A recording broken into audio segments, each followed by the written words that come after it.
everyone. Not too long ago, I did a get ready with me using all luxury makeup. And while I got really great feedback from that, I also got quite a bit of feedback asking if I could do a drugstore version of that look. So one half of my face is the luxury side, all the products that I used in that original video. The other side of my face is almost entirely drugstore. If not drugstore, then definitely more budget-friendly options. I think there's only one that's not an actual drugstore option. On the other side of my face, I'm not sure if you could tell which side is which. Follow along and you will see. I want to apologize in advance if it seems stilted or I'm babbling. I actually have been out of town for almost 2 full weeks, and before that, I wasn't home very long before I had gone on my cruise, so I did a lot of pre-filming. So it's been a few weeks since I've actually sat down in front of the camera and filmed a video, and even just that short amount of time definitely kind of lost the pacing. And anyway, I think you're gonna be able to see that in the video, so I apologize. I'm back in the saddle. I'm good to go. Moving forward, I think I'm back to normal. Keep watching. I'm gonna demonstrate everything, and down in the description box, I will list the luxury version and the drugstore / budget version that I used. Can't wait to see what you think. Let's go. Okay, I have all my skincare on and my SPF, but before I jump into the actual makeup application, I did want to talk about a couple of dupes that I'm not going to actually demonstrate for you, starting with skincare. So in the video I did with all luxury makeup products, the moisturizer I used that day was the La Mer Creme de la Mer. I'm pretty sure that's the one I used. And I love it, but I realize it has a very high price tag. I don't have it, and I'm not going to run out and buy it just to hold it up and show it to you. It's just so wasteful, and that's going to be a theme throughout this video and going forward. I've just done a huge declutter and purge. The last thing I want to do is contribute to more clutter. So I am going to stop buying things just so I can hold it up for you. It's just such a waste. It's a waste of money. It's a waste of product. From my research, I've been told that the Nivea cream in the blue tin is the most similar to the La Mer Creme de la Mer. A lot of overlapping ingredients. I think 12 of the main ingredients are the same. Of course, the Nivea version doesn't have the miracle broth. So there's that. Now, something I do have to share with you is a dupe for the Supergoop Unseen Sunscreen. Well, is it a dupe? So through my research, I found that Kroger brand makes their own sunscreen, and look at how similar even the packaging, the script, the colors. This is supposed to be a dupe for it. It's the Invisible Gel SPF 40. Well, I did go ahead and purchase this. You can order it online if you would like. I don't have a physical Kroger here in San Antonio. I've heard they're coming for delivery only, but right now that's really a non-issue. But I know there are Krogers all over the United States. I've heard from a lot of you that you think this is a dupe. Here's what I'm gonna tell you. I did buy this because I really wanted to just have, you can never have too much sunscreen, right? It is not a dupe. The texture is the only thing that's similar. So the Supergoop version is a clear, so clear that you won't be able to see it. It's right there, clear gel. It runs a little bit if you hold it vertically for a while, but it's pretty thick in consistency. The Kroger version, you have to shake it up, shake it up, shake it up. Also, there's really no odor on the Supergoop. The Kroger one, I had it ran everywhere on me. I had to squeeze it out a few times to get rid of the excess oils that were in it. See that tint there? So it doesn't look exactly the same. It also has a very strong chemical type sunscreen odor. If you are looking for a dupe for that consistency, here's the Kroger one. Once you blend it out, they're very similar. They're similar in texture. They're similar in how they sit on the skin. I haven't tested to see how the SPF works. The odor did put me off. The oil put me off. And when you compare the ingredients list, there is nothing in common between the two. So other than the packaging and the texture, they're very different. So if you're trying to duplicate that texture, you're good to go. So I'll let you know when I have a dupe. I have a dupe for almost all of the things, but the one thing I could not find a dupe for is the Trish McEvoy Instant Eye Lift. There are other brighteners on the market. I will say tone-wise, the Maybelline Age Rewind does have that brightener that is very similar to this one, but I don't like it on my skin. I know so many people do. I have dry skin, I have dry under eyes. I find that the Maybelline Age Rewind is a little drier. It's thicker in consistency. If you're just trying to dupe that color, it's close, but I still think that this is worth the splurge, especially on older skin. And when I'm talking about these dupes, I'm thinking about things like, yes, how it looks on the skin, but I'm also thinking about performance, and I'm specifically thinking about 40 and up skin. Because when you're 20-something years old, you have far less skin concerns, and the performance isn't as much of a factor in many instances. Okay, now, moving on. Foundation. In the original video, I used the La Mer foundation, still one of my all-time favorites. Now this is sort of discontinued. You can still find this in a lot of places on a lot of shelves. It's the Physicians Formula Healthy Foundation. I have it in the shade FN3, and I think this performs and sits on the skin very similarly. So I'm going to put the Luxury, let's see, on my left side, which is, I think, right facing camera. So we're gonna put that on this side. I have talked about this a lot. It is one of my all-time favorite foundations, definitely top 3. I love how it sits on my skin. I love the shade match. I love that it wears all day long, and I love how it performs better as the day goes on. So there is the foundation. Now I'm gonna go in with the Physicians Formula Healthy Foundation. I don't know if it's gonna be exact shade match, so hopefully it's a little light. Oh boy, okay. Well, that's what bronzer is for. Obviously, this is more of a how it sits on the skin looks. It's not gonna necessarily perform the same. The ingredients list doesn't line up. This does have an SPF of 20, and so does the La Mer. The coverage is very similar. They build up similarly. I feel like this does need to be built up a little bit more to get that same level of coverage. Although I do have a little more pigmentation on this side. So here's the budget-friendly side, the drugstore side. Very comparable. Now, as far as under eyes go, I think in the Luxury Beauty video I only stuck to using Clé de Peau for under eye and my facial blemishes. I will say that on a regular day-to-day basis, what I use under my eyes is the Tarte Shape Tape. That video was a Nordstrom sponsored video, so I did limit myself to only using products you could get at Nordstrom for obvious reasons. I'm using what I normally use, which is Tarte Shape Tape on one side. The dupe for that is the e.l.f. Hydrating Camo Concealer, and I'm wearing that in the shade Fair Beige. You can see it's a little pinker. I've tried a few of the other drugstore options, and I just don't think it gives that same brightness and coverage as the Tarte Shape Tape. The e.l.f. one is the best, I think. So that's the Luxury side.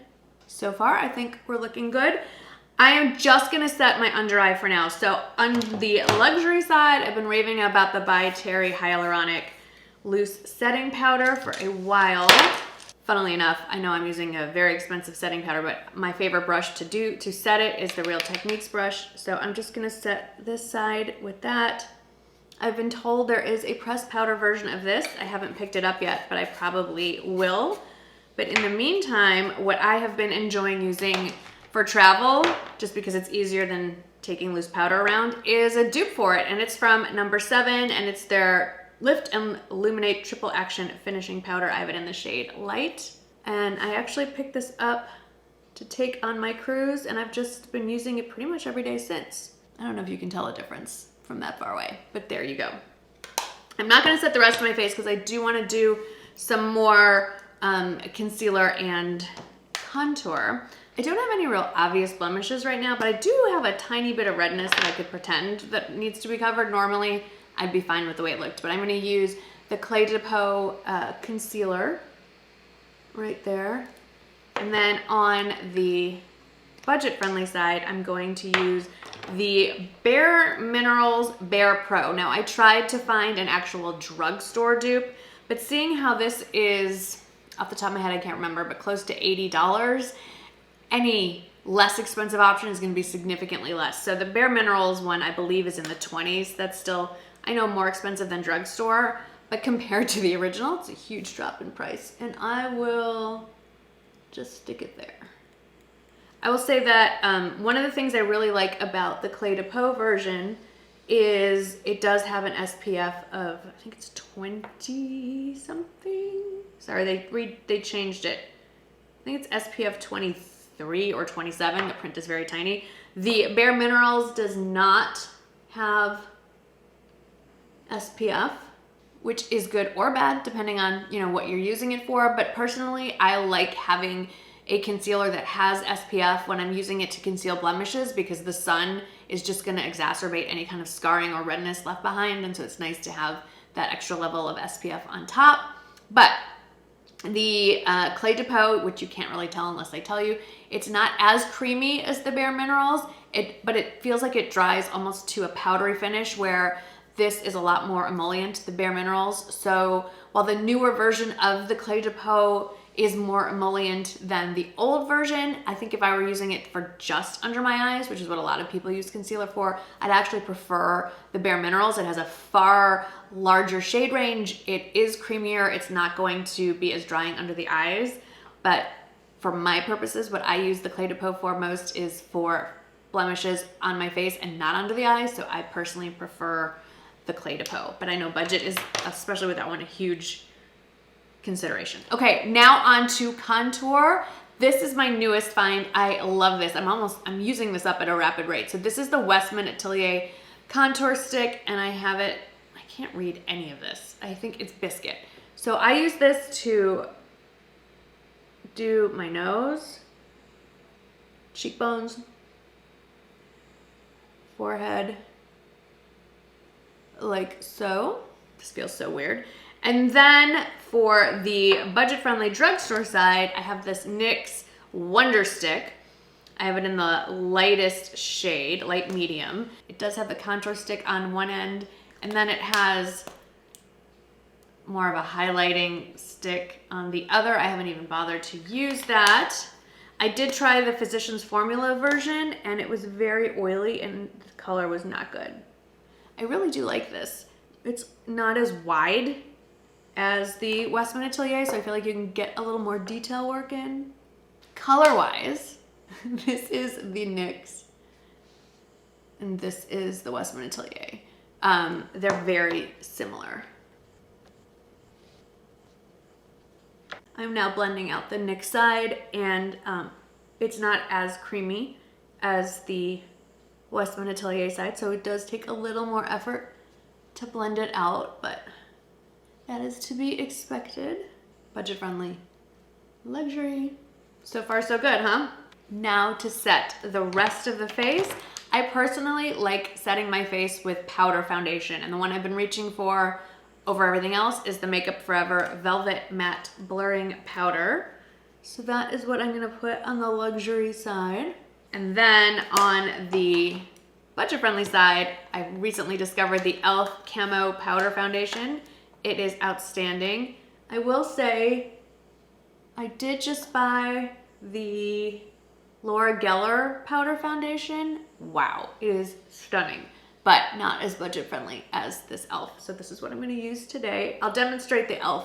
or the Laura Geller one in a future video. I have a bunch of new makeup. I think I'm just gonna do a good old-fashioned makeup sort of demo there. Okay, let's do bronzer next. So bronzer on the luxury side, I've been using the Gucci Shade 1, and what I finally realized I really like about this is the undertone. It has a red undertone. It's not orange, it's not just general warmth. It definitely has a red undertone, and the redness makes the bronzer look a little more like the undertones of a sunburn, suntan, sun on your face. So I'm gonna put that here. And this is really hard to dupe, especially in a drugstore bronzer, because generally the only time you're gonna see more of a red undertone is in the darker bronzers, and obviously that's not really gonna work for me. So this looks bizarre, it's just half my face, but this is the Gucci side. And then I found a few options. So one is the Rimmel Natural Bronzer. Let me hold them up. So this is a little more of an orange undertone, but then I recently just got a PR package from Physicians Formula, and it included this bread and butter bronzer in Baked. And when I swatched them even, very similar. Let me show you. This is the Gucci side. The other side is the Physicians Formula. You can see it's darker, it's more pigmented, which is going to be an issue, but I will use a lighter hand. It's also why I really loaded it up on this side. So hopefully we can balance it out. Oh gosh, so I'm gonna do my best. I'm leaving the house. This is gonna look ridiculous. It's a lot darker. It's a beautiful, beautiful bronzer. I do have a lighter one that goes with my skin tone better. Let's see if we can fix this. But I'm trying to match the shade. Okay, this blends out really easily. Look at that. Isn't that pretty? The beautiful bronzer. It's so silky on the skin. So highlighter in the luxury video, I actually went for the incandescent light in the Hourglass Ambient Lighting palette. I just wanted something a little more subtle. So that's what we're gonna use on me today. Normally I do a little bit here, but we're just gonna stick to this. And then the closest dupe I found is in the e.l.f. contouring palette. Now e.l.f. has an illuminating palette that has some similar shades, but they're much more of a true highlight and a lot more shimmery. And I wanted something more like this Hourglass. So this lightest color in the e.l.f. palette is very similar. It's an oldie but a goodie. I'm gonna put the dupe on my nose. So for blush, I think I nailed it. So this is the Lancome Mille Glacé, maybe? This is what I used in the luxury video. And it's just a beautiful, almost like a blush bronzer. Has some definite brown, earthy undertones here with a little bit of pink. And then different blush brush. I found, very budget friendly, the CoverGirl Cheekers in Brick Rose. They look kind of similar in the pan. The CoverGirl looks a little darker, but just remember, the drugstore stuff tends to blend out more, and so it's not gonna leave as much pigment on my face. See? So that's it for face. Let's get over to the eyes. Okay, for eyes, when I use a pencil, what I've been using lately is the Lancome brow pencil. I'm not gonna do anything fancy. I did just do a tutorial on how I groom my brows and then how I either pencil them in or marker them in. I do both, just depends on my mood. I haven't tried a high-end or a luxury brow marker yet. There's the Tom Ford one that I guess I could eye, but honestly, I just really like my NYX brow marker, so I don't know. I mean, I like it. Maybe I'll be pleasantly surprised and it'll be that much better. And then I'm going, whoops. The luxury brow mascara or brow gel is from Kosas, and it does have tiny little microfibers in it. And there you go. That's the luxury brow done. On the drugstore side, like I mentioned about a gajillion times, I have been doing a ton of decluttering. So I don't know what I did with all my drugstore pencils. The only one I could even find is this one, which I really like, which is why I saved it, but it's not an exact match because it looks very different. It's the Wet n Wild retractable brow pencil. I have it in ash brown, and instead of being a very narrow micro pencil, it has more of that, let me really wind it up, that thick flat pencil, very similar to the Hourglass one, but it is actually my favorite drugstore one. So I will just use it to fill in on the budget friendly side to fix everything in place. It's a little darker, unfortunately. So that's gonna be interesting. Hopefully no one will look too closely at my brows when I leave the house. To hold that all in place, I'm going to go with the NYX Thick It Stick It. I like a lot of the NYX brow gels, but this one I picked because it also has microfibers like the Kosas one. Now on to eyeshadow. So the palette that I used in the luxury video and the palette that I've used probably more than anything in the last year is the Too Faced Born This Way, the Natural Nudes, and it looks like this. There you go, isn't it beautiful? Very warm toned, beautiful shimmers.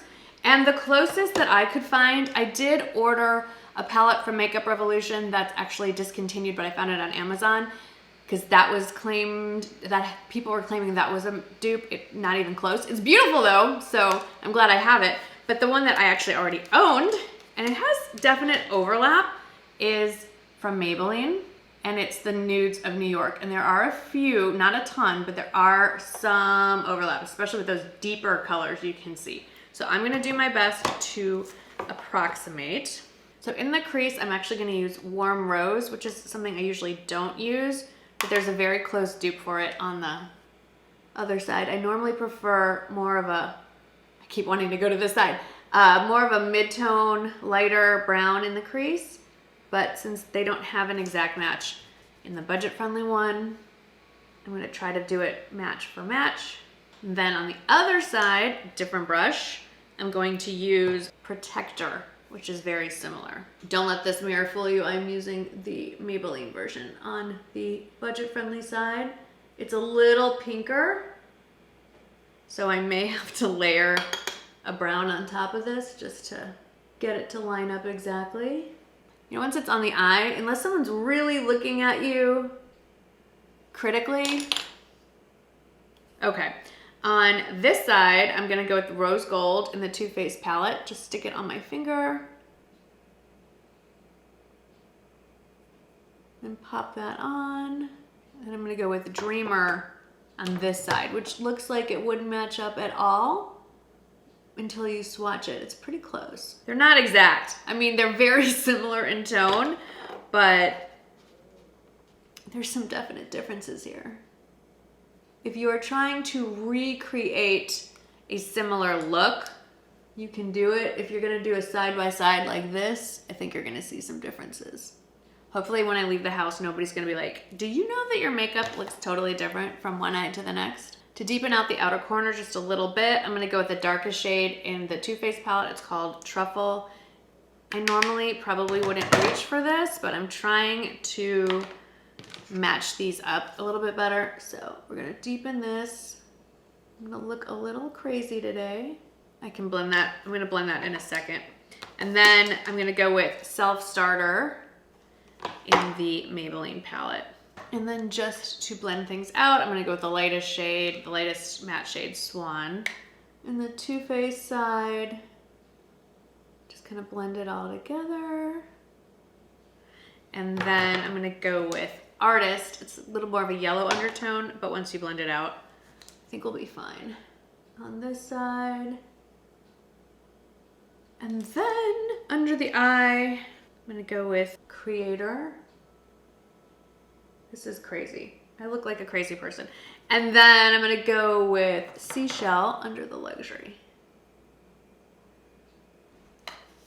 It kind of works. I think you'd be surprised. I think most people aren't looking at other people's makeup so critically that they're gonna notice that one eye is a slightly different tone than the other. I do have swatches all over myself. So, okay, let's curl the lashes. Luxury side, my favorite primer of all time, the Lancome Faux Seals. And I absolutely love it. I love it because it helps me separate my lashes. It gives the mascara something else to cling to. It definitely helps with smudging and flaking. And then on the other side, I have the Essence version, and I can tell you from using it, it is not the same, but it will work.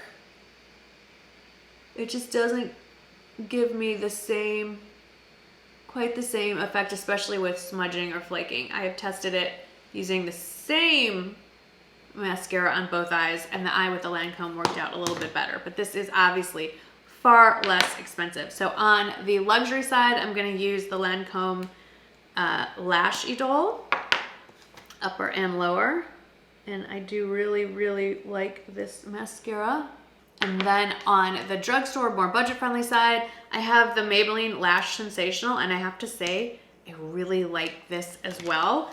It's the packaging is very similar, the curve of the brush is very similar, the effect on the lashes, I mean, I think this is about as close to the Lancome version as you're gonna get. And I honestly will use these interchangeably.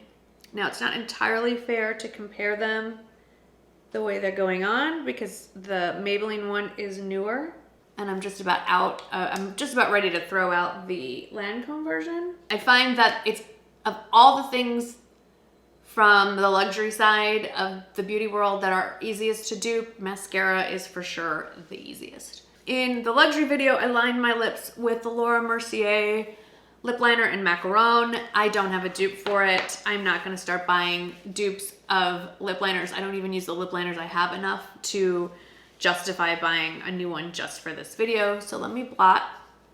I have balm on. I've been using up my sample of the Erin Rose Lip Balm, and a very, very similar option is from Milani. It's in a pot instead of a tube, but it also has a rose scent to it, and I've gone through at least 2 of those in my lifetime. So very similar, but if you're looking for the squeezy tube, then you're gonna have to go with the Erin one. So for the luxury side, I'm gonna go with my Chanel liquid lipstick. It has a long name I'm not even gonna bother with. And I'm gonna skip the lip liner. So first you put the color side down. It is really hard to put on lipstick and not blot. I mean, I guess it's okay that I'm blotting, but I do like to add a couple layers.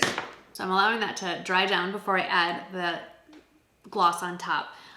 I found this very similar concept from L'Oreal. I don't have the exact name. I'll put it down in the description box. They don't print the names on the tube. The color match is not identical. I tried my best. That was as close as I could get, and I'll have all the colors listed down in the description box as well. So let's not judge on the color, but the concept is similar. This is very weird. This is a little more cooler toned. It does go on a little more opaque, which is nice. I have to let this side set for a minute. Okay, while that side is setting, I'm gonna do the gloss on this side. In the luxury video, I used not the gloss that actually comes with it. I topped it with my Dior Lip Maximizer. I have it in the shade 01. It's basically translucent pink. Now I have to say that this side has not dried down yet. Oh yeah, a little bit. It's much tackier with that. Both of them, I should say, let me back up. Both the high end and the budget friendly, when they dry down, are very sticky. I don't think it'd be physically possible to wear them without topping it with either the gloss that they come with or some other gloss. You would go crazy with that feeling. It's just very tacky. So I'm going to try to dupe the Dior side, the luxury side, with this, something I already have in my collection. It's from Milani. It's the Keep It Full Lip Plumper, and it's in the shade Moonlight, which isn't really pink to look at, but it has a pink iridescence. Hi, Rowdy. It has a pink iridescence to it. Way more iridescent though. Oh, that's nice. It feels really nice too. I have read about what's supposed to be an exact dupe for the Dior. It's from Pixie. I'm gonna insert a picture so you can check it out if you want. They sell it at the Pixie website. They sell it in store at Target. I will say that the Milani side doesn't have that tingling sensation like the Dior side does, and I honestly prefer less tingle. So as far as creaminess and how it feels on the lips, I actually prefer the Milani over the Dior, and there's so many color options in the Milani as well. But this also has more slip to it, while the Dior is stickier. So longevity, the Dior does last a little longer. I don't know. For lip gloss, again, personally, I feel there are products where it's worth spending the money on, and then there are products that are not. I would say mascara is not necessarily worth the splurge. Lip gloss is not necessarily worth the splurge. I think foundation is definitely worth the splurge. I'm speaking slowly because I'm trying to pick my words really carefully. I don't want to offend anybody. I should say this. I have a budget for all luxury if I felt like it. I could do my whole face, all luxury all the time. At this point in my life, I do have a budget for it. Even though I still don't feel just because you can doesn't mean that you should. So for some things, I just don't feel like I need to buy the high-end item because I find that the drugstore one performs as well as, sometimes even better than, the high-end one. Higher-end things that I do enjoy splurging on, I feel that are worth the money: a good foundation, certain eyeshadow palettes, because the finishes, the color options are generally, I don't want to say better, but there are more options on the higher end side for eyeshadow. But as you can see, because this video is getting longer, if you want to achieve a certain look using all drugstore, you can get a good outcome against an all luxury side. So let me know what you think. I would love to do more of these as I find more dupes and things like that. As I said, I do enjoy luxury at this stage of my life. I do probably prefer luxury more often. So those are the products that I generally reach for. But I'm also aware that that is not only is that not in everyone's budget, some people, it's just not important to them. And so that's not where they're going to allocate their money. Let me know what you think. Did you guess which side was which? Also let me know down in the comments below. As always, thank you again for hanging out with me today. Hope you had fun, and I will see you in the next one. Bye.